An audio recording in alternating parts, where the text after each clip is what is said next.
Well, folks, I got a bug on my neck, but welcome to another Shop Talk, and we are here on the banks of the Big Elk River in Pineville, Missouri, and give you a little background. Just sort of come down for a little vacation, doing some camping, and run into Chris Eaton down here. Deaton, I'm sorry. That's see, all right. There we go.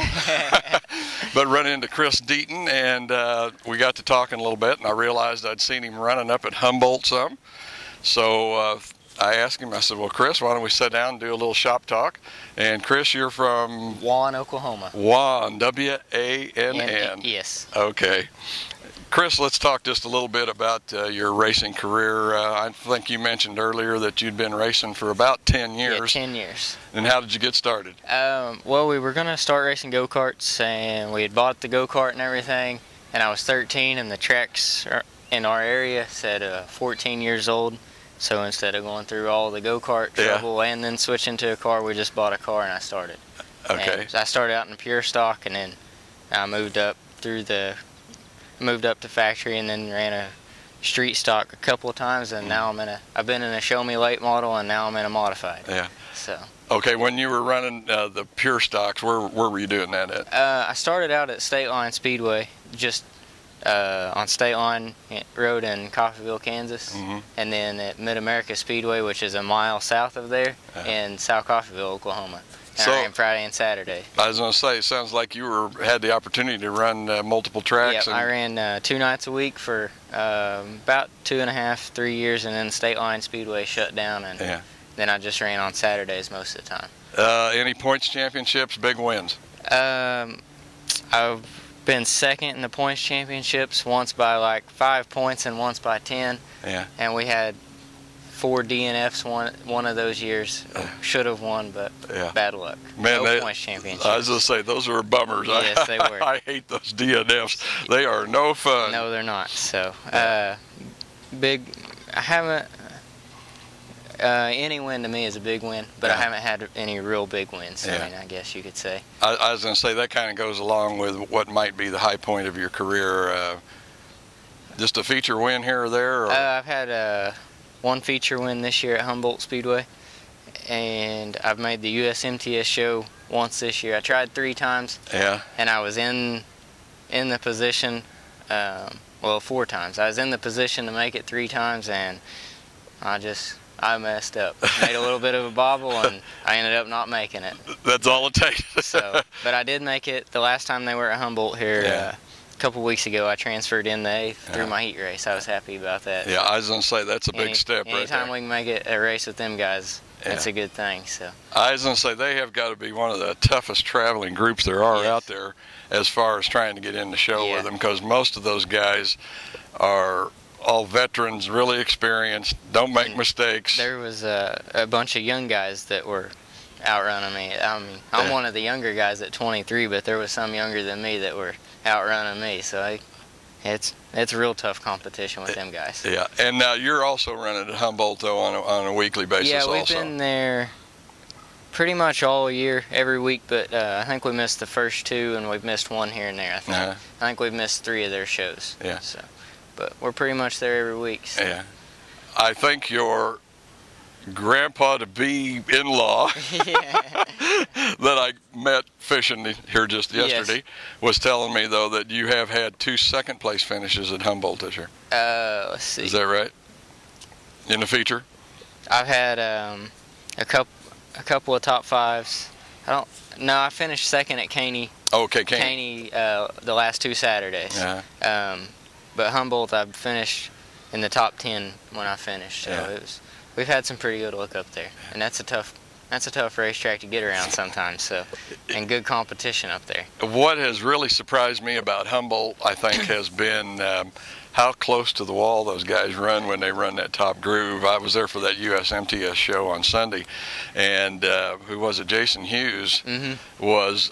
I mean, he was almost scraping paint off there. He was so close. It gets close, and there's no room for error up there. How do you feel about running up there? Are you around the top guy, or do you like the bottom? I'll do both. I kind of like getting up on the top, and sometimes I guess it just depends on the day, because there's sometimes I get up there and not even think about it, and then there's other different tracks I'm a little scared a little skeptic of the wall, I guess you could say. And we've been to Muskogee down at Outlaw Motor Speedway, and I hadn't really been up against the wall there, but we had really good luck. We went down there once, and I had started 9th and ran 2nd, but I ran around the tires, and everybody else was kind of all over, and we had good luck around the tires. So I was just talking with Luke Driscoll. I'm trying to remember. No, I'm sorry. It was Justin Johnson that runs up at Lakeside, where I'm normally at on Fridays, and he was telling me that Humboldt is changing just a little bit now. It's starting to be a little drier track than what it was earlier. Yeah, is that a problem? You got a good dry slick setup? Well, we've been struggling with that a little bit this year, but I think we've worked on it through the year, and I think we're pretty good. I think we could maybe use a little more work, but I think we're getting better at the dry slick. Okay, talking about dry slick, what's your low point for your racing career? I mean, has there been a point where you've just kind of thought, you know, maybe I ought to go back to street stocks or something?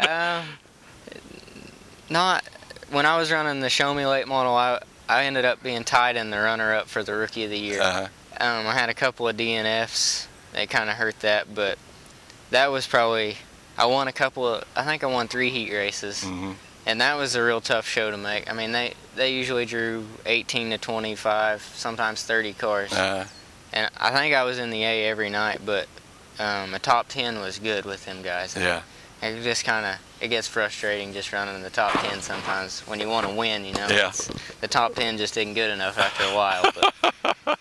But it was a lot of good experience and a lot of fun. So I was going to say it had to be, if nothing else, to get you probably a little bit more accustomed to a 4-bar car, which I presume is what you're running. Right, that's what I'm on now.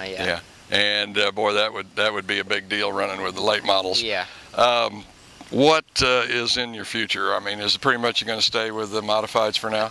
Yeah, I think so. I really enjoy driving the modifieds, and the car owner I got now, I've had 2 car owners. I've got along with them both great. Had a lot of fun with both of them, and the one I got now, he has the modified, and we just have a lot of fun going racing. So I work on the car, and we go to the races, and I don't have to worry about nothing. So I know if something happens, he's going to take care of it and fix it. So man, that's a good deal. We got a good deal, good relationship going. So I'm happy about that. So what kind of chassis are you running, and who's building the motors? GRT chassis. Terry Phillips gives us some information here and there. It's a GRT by Phillips, and Jack's Engine and Machine, or Jack's Racing Engines. I'm not sure which one he goes by, but out of where? Jack Simmons out of Erie, Kansas. Oh yeah, okay. Yep, he does our engines, and we've had really good luck with him so far. So I just saw Jack run Sunday night at Monette. He ran a late model up there. The late models were at Humboldt on Friday. He ran up there too. So. Yep. I was gonna say, glad to see him back. The last time I seen him was at Butler, and he was in a classic something. I saw him run that at Humboldt. Him and his son? Him and one of his boys have been driving that class. So like a old 57 car, 57 Chevy or something. Who are your sponsors, or some people you'd like to thank? Family, friends? My mom and dad. My dad owns Caney Sheet Metal. He's one of our main sponsors. He helps with all the fuel for the truck. And then Jackson Engine and Machine, of course, and then GRT by Phillips, Pump and Pete's convenience stores, and FMD Graphics out of Bartlesville, and Main Street Garage in Caney. He helps us out a little bit, and I think that's about it. That's pretty much all of them. I think that's all of them.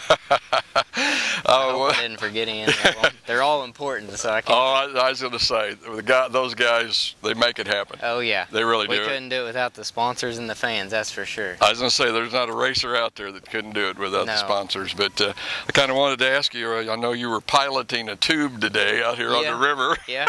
I didn't end up in any trouble. No wrecks. No wrecks. No wrecks. Not going to have to rebuild anything. I think I got turned over a couple of times, but they thought I looked too dry, I guess. They wanted me a little more wet. So. Okay. All right, folks. We're going to have to wrap it up from down here. Wish you all were here with us at the Big Elk, here at Elk Campground. And we're going to wrap it up with Chris Deaton. Chris, thank you for taking the time to talk with us. We'll see y'all.